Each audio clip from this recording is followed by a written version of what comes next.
আসসালামু আলাইকুম রহমতুল্লাহ বারাকাত। আচ্ছা, কখনো কি এমন হয়েছে যে কারো উপর জুলুম করলেন, কারো হক মেরে খেলেন? অনেক বছর হয়েছে, হতে পারে যার উপর জুলুম করেছেন, যার হক মেরে খেয়েছেন সে জানেই না, অথবা তার মনেও নাই। আপনি অনেক বছর পর তার কাছে ক্ষমা চেয়েছেন একমাত্র আল্লাহর সন্তুষ্টির জন্য, যেন আপনি আখিরাতে বেঁচে যান। এমন যদি করে থাকেন তখন আপনার কেমন ফিল হয়? আমি এমন করেছি আল্লাহর রহমতে। যে ফিলটা হয় না সেটা বলে বোঝাতে পারবো না, মনে যেন শরীরটা হালকা হয়ে যায়।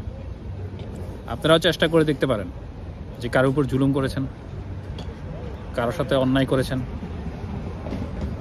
তার কাছ থেকে ক্ষমা চেয়ে দেখেন,